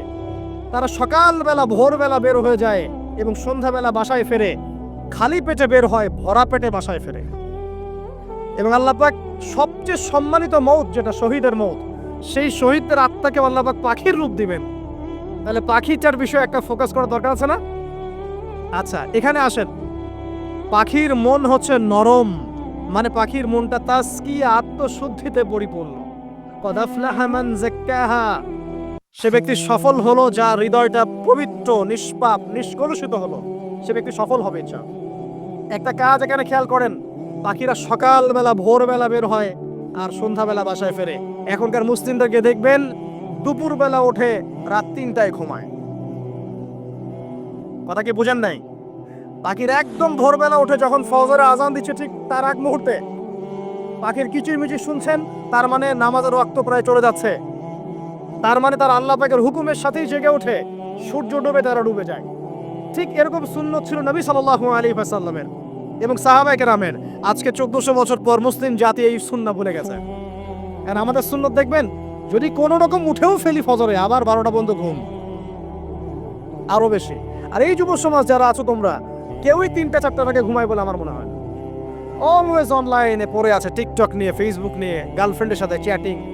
পাখির মতো হতে পারলে পরে মনটা তো নরম হবে, তারপরে না তাসকিয়া অর্জন হবে। পাখির রুটিনটা কি? ভোরবেলা বের হয় আর সন্ধ্যাবেলা বাসায় ঢোকে। অতএব আমরা যদি রাসূলুল্লাহ সাল্লাল্লাহু আলাইহি ওয়াসাল্লামের সুন্নাহ মতো ওই ভোরবেলা উঠতে পারি আর আর্লি নাইট ঘুমিয়ে যেতে পারি এবং সারাদিন যদি রাসূলের সুন্নাহগুলোর উপর আমল করতে পারি, তাসকিয়া অর্জন হবে ইনশাআল্লাহ। কথা বুঝতে পারছেন? 2, পাখির মতো নরম মন লাগবে। এখনকার আমরা যারা বেঁচে আছি, আমাদের মনগুলো কঠিন। কেমন কঠিন? পাথরের মতো কঠিন। আমরা যখন দেখি একটা মাইয়াতকে নিয়ে যাওয়া হচ্ছে জানাজায়, আমাদের কোনো ফিলিংস কাজ করে না। জানাজা যাচ্ছে, জানাজায় দাঁড়িয়ে মোবাইলটা টিপাটিপি করছে। জানাজার সাথে চলছে, কোনো ফিকির নাই যে এই জানাজা আমার হবে কালকে, ওই মোবাইল টিপাটিপি করছে। আমি এমনও দেখেছি, দাফন করা হলো মাইয়াতকে, দাফন করার পরে চারপাশে মানুষজন জড়ো হয়ে গল্প করছে, ভাই আপনার ওই জমিটার কি খবর, আপনার ওইটার কি খবর, বিজনেস কেমন চলছে, চাকরির কি অবস্থা। এই যে মাইয়াতকে পাশে দাফন করলো, কোনো ফিলিংস নাই, কোনো ফিলিংস নাই। আমি আত্মশুদ্ধির কথা বলছি। আত্মশুদ্ধির জন্য আপনার মনটাকে পাখির মতো সফট, নরম করতে হবে। যখন আপনি সফট, নরম করবেন এবং আত্মশুদ্ধি অর্জন করবেন, তখন 2 ডানা মেলে আপনি আকাশে উঠতে পারবেন ইনশাআল্লাহ। আত্মশুদ্ধি অর্জন না করতে পারলে ডানা কেটে পড়ে যাবে, তখন আর আকাশে উঠতে পারবেন না। কোন আকাশে? ওই যে শহীদের রূহ যে আকাশে চলে গেছে, ওই আকাশ। অতএব মন কেন কঠিন হলো প্রিয় ভাই? 1 নাম্বার কারণ, আমরা শিরকের পাপে লিপ্ত আছি। 1 নাম্বার, শিরকের পাপে লিপ্ত থাকা অবস্থায় মুসলিমদের মনটা কঠিন হয়ে গেছে। আপনি কি মনে করছেন আমরা শিরক করি না? মুসলিমরাও কবর পূজা করে, দেখবেন মুসলিমরাও দেখবেন অনেক ক্ষেত্রে মাজার পূজা করছে। আমি বলিনি যে অলিয়া উলিয়ার মাজার জিয়ারত করা যাবে না, আমি এই কথা বলছি না। কিন্তু আপনি মৃত মানুষের কাছে আপনার ভালো মন্দ চাইতে পারেন না। কথা বুঝতে পারেন না? আমরা অবশ্যই অলিয়া উলিয়াদের কবর জিয়ারত করব। এটা আপনাকে মৃত্যুর কথা স্মরণ করাবে। তাদের একটা রব আছে, যেটাকে আমরা প্রভাব বলি, এটা আপনার মধ্যে আসবে। আমরা অবশ্যই জিয়ারত করব। জিয়ারত করতে বলেছেন নবী সাল্লাল্লাহু আলাইহি ওয়াসাল্লাম, কারণ এটা আপনাকে পরকালের কথা কি করবে, স্মরণ করাবে। ওমরা করতে যান, আল্লাহ পাক সবাইকে তৌফিক দান করুন ওমরা হজ করার এবং বড় হজ করার, আমি দোয়া করি। ওখানে সবচেয়ে সেরা যে দৃশ্যগুলো দেখা যায় তার মধ্যে একটা রাসূলুল্লাহ সাল্লাল্লাহু আলাইহি ওয়াসাল্লামের রওজা। ওখানে গেলে চোখের পানি ঝরে না এমন কোনো মুসলিম নাই, আছে? নাই। আরেকটা সবচেয়ে মন নরম করা একটা দৃশ্য হচ্ছে জান্নাতুল বাকি, যেটা আমরা বাকিউল গারকাত বলি, যেখানে আপনি দেখবেন সাহাবায়ে কেরাম রাদিয়াল্লাহু আনহুমের কবর, যতদূর চোখ যায় তাদের কবর। কবরের কোনো মাজার নাই, সেখানে কোনো তাওয়াফ হচ্ছে না কবরকে কেন্দ্র করে, সেখানে কবরে কেউ ফুল চড়াচ্ছে না, একটা ছোট্ট পাথর দেখা যায় এখানে, আর কিছু না। পৃথিবীর সবচেয়ে শ্রেষ্ঠ মানুষগুলো সেখানে শুয়ে আছেন। ওখানে গিয়ে দাঁড়াবেন, দেখবেন নিজেকে তুচ্ছ বলে মনে হবে, মনে হবে আমি এই পৃথিবীতে আর কি করছি, সেরা মানুষগুলি মাটির নিচে, আমি এখানে কি করছি। তো দেখুন প্রিয় ভাইরা, অবশ্যই ওলিয়া আউলিয়াদের কবর জিয়ারত করবে, কিন্তু মৃত ব্যক্তি আপনার কল্যাণ করতে পারবে, অকল্যাণ করতে পারবে? হ্যাঁ, তারা আল্লাহর কাছে সুপারিশ করতে পারবে আল্লাহ পাক যখন তাদেরকে অনুমতি দিবেন। তারপরে আল্লাহ পাক যখন অনুমতি দিবেন তখন নবী সাল্লাল্লাহু আলাইহি ওয়াসাল্লাম সুপারিশ করবেন, ওলিয়া উলিয়াগণ করবেন, আলেম ওলামা করবেন, শহীদগণ করবেন, হাফেজে কোরআন করবে, অনেকেই করবে ইনশাআল্লাহ। আল্লাহ পাক আমাদের তাকদীরে এইসব সুপারিশ নসিব করুন বলি না আমিন। মুসলিমরা আজকে শিরিক করছে অনেক ক্ষেত্রেই। দেখবেন হাতে একটা এই যে বালা পরে আছে, খুলে না। কেন খুলেন না ভাই? বলে যে এটা খুললে যদি রোগ হয়। রোগ দেওয়ার মালিক কে? ওই বালা না আল্লাহ? এই যে আপনার বিশ্বাস জন্মে নিয়েছে, এই যে বিশ্বাসটা জন্মিয়েছে আপনার হাতের উপরে, এই বালার উপরে, এটাই শিরক, এটাই শিরক। যদি আপনি বিশ্বাস করেন যেটা হাতে থাকলে আপনি সুস্থ থাকবেন, হাত থেকে খুলে পড়ে গেলে আপনি আর বাঁচবেন না, এই যে কল্যাণ অকল্যাণের মালিক আপনি কাকে করলেন? ওই বালাকে করেছেন, আল্লাহকে করেন নাই। এখানে শিরক হয়ে গেছে, খুবই সূক্ষ্ম শিরক। আপনি নামাজ পড়ছেন মনে করেন, এখন কিছু মানুষ আসলো, এখন দেখছেন যে হুজুর তো আমার নামাজ দেখছে, নামাজটা খুব সুন্দর করে পড়ার চেষ্টা করলেন, লম্বা নামাজ, সেজদা গিয়ে আর উঠছেন না, খুব সুন্দর নামাজ পড়ছেন।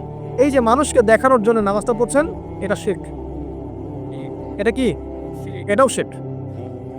এই যে গণক বসে আছে রাস্তার পাশে, দেখবেন টিয়া পাখি নিয়ে, তারপরে যে কাগজ নিয়ে, আসেন ভাই ভাগ্য পরীক্ষা করে দেই। আরে ভাই, তুমি যদি মানুষের ভাগ্যই পরীক্ষা করতে পারবা তো তুমি রাস্তার পাশে কেন? তোমার ভাগ্য কেউ পরীক্ষা করেনি কখনো? এতটুকু কমন সেন্স আমাদের নাই? ও যদি আমার ভালো মন্দ করতে পারে, ভবিষ্যৎ বলতে পারে, তাহলে ও রাস্তার পাশে বসে আছে কিনা? ওর তো প্রাইম মিনিস্টার হওয়ার কথা, ওর তো ইলেকশন করার কথা। তো দেখেন, এই যে ওখানে গিয়ে আমরা কি করি, ভাই আমার হাতটা দেখে দেন, ভাই আমার অতীত বলে দেন, ভবিষ্যৎ বলে দেন, এবং এগুলো দিন দিন বাড়ছে। কিন্তু এর রাশিফল, কবিরাজি, গণকি, এগুলো দিন দিন বাড়ছে। এবং আমি লক্ষ্য করছি দিন দিন আরেকটা জিনিসও বাড়ছে, সেটা হলো জাদুবিদ্যার চর্চা করা। এবং গ্রামে গঞ্জে কুফুরি বাড়ছে না? কুফুরি করা, তাবিজ করা, বিচ্ছেদ করা, স্বামী স্ত্রীর বিচ্ছেদ করা, মেয়েকে বশ করা, সন্তানকে বশ করা বাড়ছে না? সবই শিরক, এগুলো সবই কুফুরি।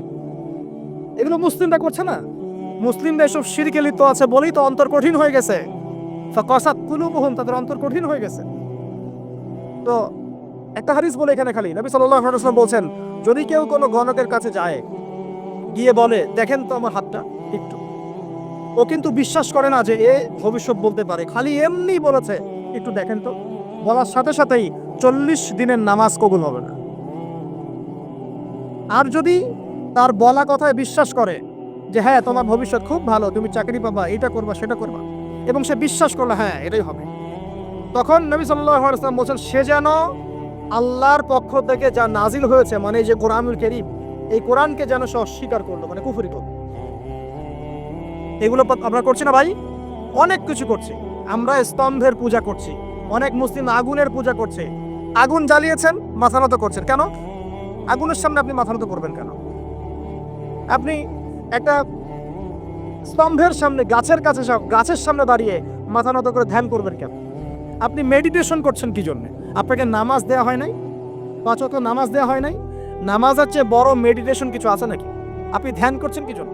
অনেক মুসলিম তো জিনের উপাসনা করছে, জানেন? অনেক মুসলিম জিনকে তাবে করার চেষ্টা করছে, আর জিন বলে একটা জাতি আছে, এটা সত্য। এরকম প্রতিটা ক্ষেত্রে শিরক আছে। শিরক কথায় আছে, কাজে আছে, বিশ্বাসে আছে। দেখবেন মুসলিমরাই আল্লাহ ছাড়া অন্য কারো কাছে দোয়া করছে, মুসলিমরা নজর মানত করছে অন্য জায়গায়, আল্লাহর জন্য নজর মানত করছে না, অন্য কাউকে সন্তুষ্ট করার জন্য করছে। সন্তান হয় না, সন্তান হয় না, এখন কি হবে? সন্তান হয় না তো অমুকের কাছে যাও, সেখানে গিয়ে বকরি জবাই দাও, সন্তান হবে। সুবহানাল্লাহ। তো এই পদ্ধতি ইব্রাহিম আলাইহিস সালামের জানা ছিল না যে শেষ বয়সে তিনি বলছেন রব্বি হাবলি মিনাস সালিহিন। আপনি দোয়া করতে পারেন না? সন্তান হবে না কেন? আল্লাহ পাক তাকদিরে লিখে রাখলেন, অবশ্যই হবে। আর আল্লাহ পাক তাকদিরে না লিখলে কিভাবে হবে? তাকদিরে যে ব্যক্তি বিশ্বাস করে না সে ব্যক্তি হতাশ হয়। যা কিছু হচ্ছে আমাদের জীবনে সবই তাকদির, এর বাইরে একটা মানুষও যেতে পারবে না। প্রিয় ভাইরা, কথায় কাজে এবং চিন্তায় আমরা অনেক শিরিক করছি। শিরিকের কারণে আমাদের অন্তর কঠিন হয়ে গেছে। আরো কেন কঠিন হচ্ছে? বেদাত। আমল করছেন নবীর সুন্নত মারার জায়গায় অন্য কিছু আপনি করছেন। এমন এমন কিছু আমল করছেন যেগুলোর সাথে রাসূলের সুন্নতের কোনো সম্পর্ক নাই এবং সাহাবীদের সুন্নতেরও কোনো সম্পর্ক নেই। এই ক্ষেত্রে গিয়ে আপনি বেদাত করছেন, বেদাত করে অন্তর কঠিন হয়ে যাচ্ছে। অন্তর কঠিন হওয়ার একটা বড় কারণ হচ্ছে হারাম রিজিক। যখন আপনি হারাম রিজিকে যাচ্ছেন, সুদ, ঘুষ, আপনার দুর্নীতি, আপনার এই যে অন্যের সম্পদ আত্মহত্যা হয়ে যাচ্ছে। আমি কি বুঝাতে পারছি না? হারাম রিজিক যখন আপনার শরীরে ঢুকছে, অন্তরটা শক্ত হয়ে যাচ্ছে। একটা হাদিস যথেষ্ট।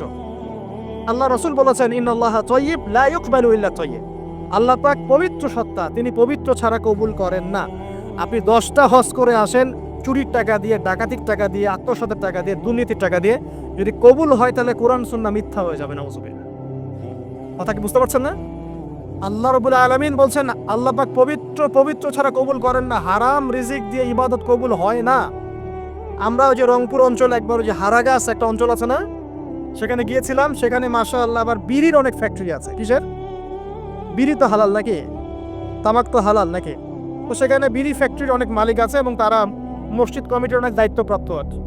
মুসলিমদের গায়রত্ব এখন নাই। মুসলিমরা এদেরকে আবার মসজিদ কমিটির সদস্যও বানিয়েছে। তো এখন মসজিদ কমিটিতে এসে তার প্রভাবে আর ইমাম সাহেব টিকতে পারে না। দুইজন বলে নামাজের পর হাত তুলে দোয়া করতে হবে, দুইজন বলে করা যাবে না। ঠিক আছে? এই নিয়ে ক্যাচাল। এই ক্যাচাল হতে হতে দেখা গেল এক পর্যায়ে মারামারি পর্যন্ত হয়েছে। মসজিদ ভাগ হয়েছে, মারামারিও হয়েছে। তো সেখানে আমাকে দাওয়াত করেছিল যে ওয়াজ করার জন্য। দোয়া করার কথা বলছে। তাই আমি বললাম দোয়া করে লাভ কি? দোয়া করলেই বাকি, না করলেই বাকি, রিজিকটাই তো হারাম। আপনি তো তামাকের টাকা খাচ্ছেন, তামাক। আপনি মাদকের টাকা খাচ্ছেন, এটা কি হালাল না হারাম? তো হারাম টাকা দিয়ে হাত তুলে দোয়া করলেই কি, না করলেই কি? দোয়া তো উঠছে না উপরে। আগে হারাম রিজিক ছাড়েন, তারপর দোয়া করুন। তো রিজিক হারাম হওয়ার কারণে আমাদের কি হচ্ছে? অন্তরটা কি হচ্ছে ভাই? কঠিন হচ্ছে। ওই পাখির মতো আর মুক্ত আকাশে উঠতে পারবে না। তারপরে সামনে যান, আরো কেন কঠিন হয়? বস্তুবাদিতা, দুনিয়া। সারাদিন দুনিয়ার ফিকির, দুনিয়ার চিন্তা। খাবো কি, পরবো কি, ব্যাংক ব্যালেন্স, টাকা পয়সা, স্ট্যাটাস, সারাটা দিন দুনিয়ার দুনিয়া। ঘুম থেকে ওঠা থেকে নিয়ে শুরু করে ঘুমানো পর্যন্ত খালি দুনিয়া। যারা দুনিয়ার নেশায় মত্ত হয়ে আছে, এদের অন্তরটা কঠিন হয়ে যায়। এই অন্তরটা পাখির মতো হতে পারবে না। ঠিক আছে কথা? যারা দুনিয়ার নেশায় মত্ত হয়ে আছেন, এই অন্তরটা কঠিন হয়ে যাবে, পাখির মতো হতে পারবে না। তারপর কি? আরো সামনে যান। দিনই জ্ঞান চর্চা না করা অন্তর কঠিন হওয়ার কারণ।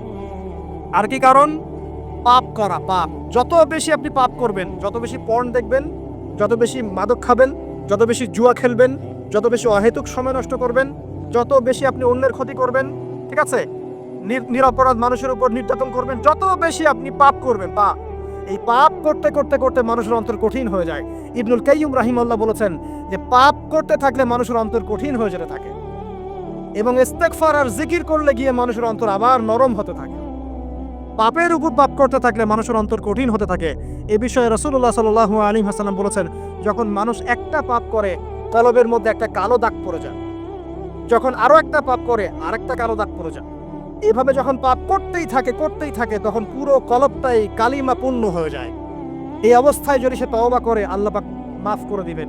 যদি এই অবস্থায় তার মৃত্যু হয়ে যায়, তার আত্মাটা থেকে দুর্গন্ধ বের হতে থাকে, যে আত্মাটা কবজ করতে পর্যন্ত মালাকুল মউত মানে ঘৃণা পোষণ করে। কথা কি বুঝতে পারছেন? যখন অন্তর পাপ করতে করতে কলুষিত হয়ে যাবে, ওয়াকাদ খাবা মান দাসাহা, যখন পাপ করতে করতে অন্তর কলুষিত হয়ে যাবে, তখন আপনার এই মালাকুল মউত পর্যন্ত ওই আত্মাটাকে বের করার সময় ঘৃণা করবে, দুর্গন্ধযুক্ত। আল্লাহ পাক আমাদেরকে পাপ থেকে বাঁচিয়ে রাখুন, আমিন। এরকম কিছু কাজ আছে: বস্তুবাদিতা, শিরক, বেদাত, হারাম রিজিক, সারাদিন দুনিয়ার ফিকির নিয়ে থাকা, ঠিক আছে, অন্যের ক্ষতি করা, পাপ কন্টিনিউয়াসলি করতে থাকা এবং দিন ছেড়ে দেওয়া, দিনের এলেম ছেড়ে দেওয়া, আল্লাহ পাকের আনুগত্য ছেড়ে দেওয়া। এই কাজগুলো করতে থাকলে মানুষের অন্তর কি হয়? কঠিন হয়ে যায়। এখন সলিউশন কি বলেন? 5 মিনিটে আমি সলিউশন বলছি। কেমন করে আপনি এটাকে নরম করবেন, আর পরিশুদ্ধতা অর্জন করবেন এবং ওই পাখির মতো মুক্ত আকাশে উড়বেন। কিভাবে বলবো? 1 নাম্বার, অবশ্যই শিরক ত্যাগ করতে হবে। কি করতে হবে? শিরক ত্যাগ করতে হবে। আল্লাহ পাকের তাওহীদের উপর থাকতে হবে। আল্লাহ পাক তৌফিক দান করুন। লং কিছু বলার সময় নেই আমার হাতে, একটা বই বলছি, কিতাবুত তাওহীদ। কি নাম? কিতাবুত তাওহীদ। এই বইটা অনেক ভার্সন বাজারে বের হয়েছে, কিনে দেখবেন শিরক কত প্রকার কি কি, তাওহীদ কাকে বলে কত প্রকার কি কি। যেটা বুঝবেন না মাদ্রাসা চলে যাবেন, আলেম ওলামার কাছে গিয়ে জিজ্ঞাসা করুন, হুজুর এটা বুঝি নাই। ঠিক আছে? 1 নাম্বার শিরক ত্যাগ করতে হবে। 2 নাম্বার আপনাকে তাওহীদে থাকতে হবে। দেখ, অন্তর নরম করার কথা বলছে। 2 নাম্বার সুন্নতের উপর আমল করতে হবে। ওই যে পাখির কথা বললাম, যে সকালবেলা বের হয় আর সন্ধ্যাবেলা কি করে? বাসায় ফেরে। খালি পেটে বের হয়, ভরা পেটে বাসায় ফেরে। তার মানে আমাদেরকেও সকাল সন্ধ্যাটা কাটাতে হবে নবী সাল্লাল্লাহু আলাইহি ওয়াসাল্লামের সুন্নত অনুযায়ী। যখন তিনি ঘুমাতেন তখন ঘুমাবেন, যখন উঠতেন তখন উঠবে। বাকি কাজ যেমন করে করতেন তেমন করে করবে, তখন অন্তর ইনশাআল্লাহ নরম হয়ে যাবে। ঠিক আছে ভাই? 2। 3 নাম্বার 5 ওয়াক্ত নামাজ জামাতে। নামাজ আপনাকে যে কোনো পাপ থেকে বাঁচাবে ইনশাআল্লাহ। ভাই জেনা করছেন, নামাজ পড়েন। পর্নোগ্রাফি দেখেছেন, তাও তওবা করে নামাজ পড়েন। আপনি হারাম অ্যাফেয়ার্সে আছেন, হতাশ হয়েন না, নামাজ পড়েন। গোনা ছাড়তে পারছেন না, নামাজ পড়েন। সুদ খাচ্ছেন, নামাজ পড়েন। আপনি পতিতালয়ে গিয়েছেন, নামাজ পড়েন। বেপরদা চলছেন, তাও নামাজ পড়েন। আপনি অন্যের হক নষ্ট করেছেন, তাও নামাজ পড়েন। যে পাপই করেছেন, নামাজটা পড়েন। নামাজ আপনাকে সমস্ত পাপ থেকে বাঁচিয়ে রাখবে ইনশাআল্লাহ। ইনশাআল্লাহ আস্তে আস্তে ইনশাআল্লাহ দেখবেন সব পাপ থেকে আপনি দূরে চলে আসছেন ইনশাআল্লাহ তাআলা। 3 নম্বর নামাজ। 4 নম্বর বেশি থেকে বেশি, ভাই শোনেন, বেশি থেকে বেশি পরকালের ফিকির করবেন। খালি পরকালের চিন্তা করবেন যে আমাকে মৃত্যুবরণ করতে হবে, কবরে যেতে হবে, পুলসিরাত পার হতে হবে, আল্লাহর সামনে দাঁড়াতে হবে। যত বেশি আপনি আল্লাহর ফিকির করবেন, পরকালের ফিকির করবেন, আপনার মনটা নরম হয়ে যাবে ইনশাআল্লাহ, মনটা শক্ত হবে না। 5 নাম্বার মানুষের সাথে খুব বেশি মেলামেশা করবেন। মানুষের সাথে খুব বেশি মেলামেশা করলে ইবনুল কাইয়িম রাহিমাহুল্লাহ বলেছেন অন্তর কঠিন হয়ে যাবে। কারণ মানুষ আপনাকে গীবত করাবে, হ্যাঁ, মানুষ খারাপ কাজে নিয়ে যাবে, বেফাস কথাবার্তা বলবেন, হয়তো বেফাস কাজ করবেন, ফুজুল কি বাদ করবেন। এগুলো করতে গিয়ে আপনি দেখবেন অন্তর কঠিন হয়ে গেছে। এত বেশি মানুষের সাথে মেলামেশার দরকার নাই, প্রয়োজন যতটুকু অতটুকু করবেন। ঠিক আছে? আল্লাহ পাক তৌফিক দান করুন, আমিন। কয়টা বললাম? 5, 6। আমার সবচেয়ে প্রিয় নসিহত, প্রত্যেক দিন মিনিমাম 1 ঘন্টা করে কোরআন তেলাওয়াত করবেন বুঝে। আমি বলিনি না বুঝে করলে কোনো নেকি হবে না, প্রত্যেক হরফে 10 নেকি হবেই হবে, কিন্তু আপনি করবেন বুঝে ইনশাআল্লাহ। যখন বুঝে আপনি প্রত্যেক দিন 1 পারা করে বা 1 ঘন্টা করে কোরআন তেলাওয়াত করবেন, আপনার কলিজা, আপনার কলব নরম হতে বাধ্য এবং আপনার অন্তরে আল্লাহ নূর নেমে আসবে ইনশাআল্লাহ। দেখবেন আপনার কলব থেকে সমস্ত এই যে পঙ্কিলতা, কলুষতা ইনশাআল্লাহ চলে যাবে ইনশাআল্লাহ তাআলা। 2টো জিনিস অন্তরকে পবিত্র করে ফেলে, এক হচ্ছে কোরআন তেলাওয়াত, আর এক হচ্ছে বেশি থেকে বেশি আল্লাহর জিকির এবং ইস্তেগফার। তো কোরআন তেলাওয়াত বাড়িয়ে দেন। আল্লাহ পাক সবাইকে কোরআন তেলাওয়াত করার তৌফিক দান করুন, আমিন। যারা শেখেন নাই আজকে ওয়াদা করেন যে কোরআন আপনারা বিশুদ্ধ করে পড়া শিখবেন, ওয়াদা করেন। আগামী রমজান আসার আগেই 1 খতম দেওয়া চাই, পারবেন? এবং কোরআনের চর্চা বাড়িয়ে দিবেন। প্রত্যেক দিন কিছু করেন না করেন কোরআন তেলাওয়াত করতে হবে, ঠিক আছে? আল্লাহ পাক তৌফিক ইনায়াত করুন, আমিন। আর বুঝে পড়ার চেষ্টা করবেন। একটা সহজ তাফসীর বলে দেই, মারেফুল কোরআন বাসায় আছে না? মারেফুল কোরআন তাফসীর ইবনে কাসির বাসায় নাই? জালালাইন বাসায় নাই? বাসায় নাই, কিনেন। সারাদিন তো অনেক টাকা পয়সা খরচ করছেন, 3টা তাফসীর কিনেন, জালালাইন কিনেন, মারেফুল কোরআন কিনেন, ইবনে কাসির কিনেন, বাসায় গিয়ে পড়া শুরু করেন। পারবেন না? যে একটা বুঝবেন না, ওলামা কেরামের কাছে যাবেন, গিয়ে বলবেন হুজুর এটা বুঝি নাই, বুঝাই দেন। নিজের যে ব্যাখ্যা করতে যাবেন না, ব্যাখ্যা করলে দেখবেন এক যে পণ্ডিত বেরোছে, কিছু পণ্ডিত কোরআন পড়ে বলে কোরআনই মানি হাদিস মানি না, এরকম পণ্ডিত দেখেন না? কোরআনই মানি হাদিস আর মানি না, কারণ আল্লাহ নাকি নাউজুবিল্লাহ কোরআনে নাকি আল্লাহ পাক হাদিস মানতে বলে নাই, ও নাকি পায় নাই। এই জন্য দেখলাম সুবহানাল্লাহ নামাজ পড়তেছে, কোরআন থেকে নামাজ পড়তেছে, হাদিসের কোনো হেদায়েত দিবে না। আর কিরকম যে হাত আবার ঠিকই বাঁধতেছে, হাত বাঁধতেছে, রুকু করতেছে, সেজদা করতেছে, এগুলো আবার কোথায় পাইলো আল্লাহ ভালো জানে। হাত এভাবে বাঁধতেছে, এভাবে হাতটা বাঁধা কোরআনে কোথায় আছে আমি পাইলাম না কোথাও, ঠিক আছে? হাদিস ছাড়া কি এগুলো আসবে? হাত বাঁধ। সেজদায় গিয়ে সুবহান রাব্বিয়াল আলা বলছে না, বলছে আসলামতু লিরাব্বিল আলামিন, এটা কোরআন থেকে বলছে। আর নবী সাল্লাল্লাহু আলাইহি ওয়াসাল্লাম হাদিস থেকে বলছেন সুবহান রাব্বিয়াল আলা সুবহুন কুদ্দুসুন রব্বুল মালাইকাতি ওয়ার রূহ সুবহানাকা আল্লাহুম্মা রাব্বানা ওয়া বিহামদিকা আল্লাহুম্মা ইগফির। এগুলো নাই, ও বলছে আসলামতু লিরাব্বিল আলামিন, মানে কোরআন মানি হাদিস মানি না। এত বেশি পণ্ডিত হওয়ার দরকার নাই, এরা হচ্ছে ইচড়া পাকা টাইপের পণ্ডিত। ওমর রাদিয়াল্লাহু আনহুর যুগের বেঁচে থাকলে এদেরকে পিটাই সোজা করে ফেলাইতো। ইসলামী শুরু করছে, কোরআন মানি হাদিস মানি না। আল্লাহ পাক কোরআনে বলছে ওয়ামা আতাকুমুর রাসূলু ফাখুযু, রাসূল যা দিয়েছেন তা গ্রহণ করো। ওয়ামা নাহাকুম আনহু ফান্তাহু, রাসূল যা নিষেধ করছেন দূরে থাকো। রাসূল যা দেন সেটা হাদিস না, রাসূল যা দেন সেটা সুন্নাহ না। সুন্নাহ তো সে মানেই না, আলটিমেটলি সে কোরআনই মানে না। তো আসল কথা হচ্ছে এইসব ফিতনা থেকে বেঁচে থাকবেন, কোরআন তেলাওয়াত বাড়িয়ে দেন। কয়টা বলছি? 5টা 6টা। 7 নাম্বার, বেশি থেকে বেশি ইস্তেগফার সারাদিন পড়বেন। আস্তাগফিরুল্লাহ ওয়া আতুবু ইলাইহি, আস্তাগফিরুল্লাহ ওয়া আতুবু ইলাইহি, আস্তাগফিরুল্লাহাল্লাযী লা ইলাহা ইল্লা হুয়াল হাইয়ুল কাইয়্যুম ওয়া আতুবু ইলাইহি। প্রত্যেকদিন পড়তে হবে 100 বার করে। কতবার করে? 100 বার। 8 নাম্বার, বেশি বেশি আল্লাহর জিকির, চলতে ফিরতে জিকির। সুবহানাল্লাহ, আলহামদুলিল্লাহ, লা ইলাহা ইল্লাল্লাহ, আল্লাহু আকবার, লা হাওলা ওয়ালা কুওয়াতা ইল্লা বিল্লাহ। বলবেন হাসবুনাল্লাহু ওয়া নি'মাল ওয়াকিল। ঠিক আছে? সুবহানাকা আল্লাহুম্মা রাব্বানা ওয়া বিহামদিকা আল্লাহুম্মা ইগফিরলি। সুবহানাল্লাহি ওয়া বিহামদি আদাদা খালকি ওয়া রিদা নাফসি ওয়া জিনাতা আরশি ওয়া মিদাদা কালিমাতি। যত জিকির আছে সব করব। জিকির বাড়াবেন, যত জিকির বাড়াবেন অন্তর পরিশুদ্ধ হবে ইনশাআল্লাহ আযজা ওয়া জাল। কয়টা বলছে? 8। আর 2টা বলি। 9, অন্যের হক নষ্ট করবেন। অন্যের হক নষ্ট করলেই মন কঠিন হয়ে যাবে। অন্যের হক নষ্ট করবেন না, বরং মানবতার কল্যাণে কাজ করেন। যে কাজগুলো মানব সেবামূলক সেগুলো করেন। রক্তদান কর্মসূচি করেন, গাছ লাগান, এতিমের মাথায় হাত বোলান, বিধবার খোঁজ খবর নেন। ঠিক আছে? মেয়েদের সেলাই মেশিন কিনে দেন, মানুষের উপকারে কাজ করেন। দেখবেন আপনার মনটা নরম হয়ে যাবে ইনশাআল্লাহ। যার মন নরম এবং যার মনের মধ্যে সততা আছে, আল্লাহ পাক ইনশাআল্লাহ সেখানে অবশ্যই হেদায়েত ঢালবে ইনশাআল্লাহ। আর 10 নাম্বার, সবচেয়ে শেষ হচ্ছে যে কবর জিয়ারত করবেন বেশি বেশি করে, এবং নিজের মৌতের কথা স্মরণ করে আল্লাহর কাছে বেশি বেশি দোয়া করবেন। কি দোয়া করবেন? ইয়া মুকাল্লিবাল কুলুব সাব্বিত কলবি আলা দীনিক, ইয়া মুসাররিফাল কুলুব সাররিফ কুলুবানা আলা তাআতিক। এই দোয়াগুলো করবেন ইনশাআল্লাহ। এবং কবর জিয়ারত করবেন সপ্তাহে সপ্তাহে, পারলে 2 দিন 3 দিন পর পর কবরস্থানে যাবেন। ইনশাআল্লাহ দেখবেন আপনার মন নরম হবে ইনশাআল্লাহ আযজা ওয়া জাল। এখনকার এই সভ্যতা এসে কবরস্থানকে সমাজ থেকে দূরে সরিয়ে দিয়েছে। অথচ আগে মুসলিমদের কবরস্থান ছিল মসজিদের পাশে, 5 ওয়াক্ত নামাজ পড়তো, কবর জিয়ারত করে বাসায় যেত। 5 ওয়াক্ত নামাজ পড়তে আসতো, কবরকে দেখতো, পরকালে কথা স্মরণ হতো। এখন কবরস্থান ওই যে দূরে, সারা জীবনে একবার যায় কিনা সন্দেহ আছে। এই 10টা কাজ যদি আপনারা করতে পারেন ইনশাআল্লাহ তাআলা, আমাদের কলবটা ইনশাআল্লাহ নরম হবে, আত্মশুদ্ধি অর্জিত হবে। আর এগুলোর পাশাপাশি অবশ্যই আল্লাহওয়ালা, আত্মশুদ্ধিওয়ালা মানুষের সোহবতে গিয়ে থাকবে। আল্লাহওয়ালা, আত্মশুদ্ধিওয়ালা মানুষের সোহবতে গিয়ে থাকলে তাদেরকে দেখেই দেখবেন মনটা নরম হয়ে যাবে ইনশাআল্লাহ। ইলমি পরিবেশে থাকেন, দ্বীনি পরিবেশে থাকেন, আমর বিল মারুফ নাহি আনিল মুনকারে কাজ করেন। 3 দিন 7 দিন 40 দিন যতদিন পারেন আল্লাহ আপনাদের সময় লাগান, সময় লাগান। আমি এটাকে আপনার আত্মশুদ্ধির জন্য বলছি, এটা একমাত্র পথ পদ্ধতি আত্মশুদ্ধি, এটা বলছি না। এখানে গেলে আপনি ইনশাআল্লাহ আপনার ইসলাহ এবং সংশোধনের জন্য কাজ করতে পারবেন। আল্লাহ রাব্বুল আলামিন আমাদের সবার কলবগুলোকে পরিচ্ছন্ন করুন। আল্লাহ পাক আমাদের সবাইকে শিরকের পথ থেকে বাঁচিয়ে রাখুন, হৃদয় কঠিন হওয়া থেকে বাঁচিয়ে রাখুন। আল্লাহ পাক আমাদেরকে বেশি থেকে বেশি কোরআন তেলাওয়াত করার তৌফিক দান করুন, দ্বীনি জ্ঞান চর্চা করার তৌফিক দান করুন। আল্লাহ পাক আমাদের সবাইকে হারাম রিজিক, জেনা, সুদ, ঘুষ থেকে বাঁচিয়ে রাখুন। আল্লাহ পাক আমাদেরকে পরকালীন চেতনায় এই দুনিয়ার জীবন কাটানোর তৌফিক এনায়েত করুন, আমিন। আমরা আজকে এই যে পাখিদের মতো অন্তর নিয়ে কথা বললাম, আমরা যদি এই আমলগুলোর মধ্য দিয়ে অন্তরটাকে পবিত্র করতে পারি ইনশাআল্লাহ, ওই শহীদদের যে নরম পাখির অন্তর সেটা আমরা লাভ করতে পারবো ইনশাআল্লাহ।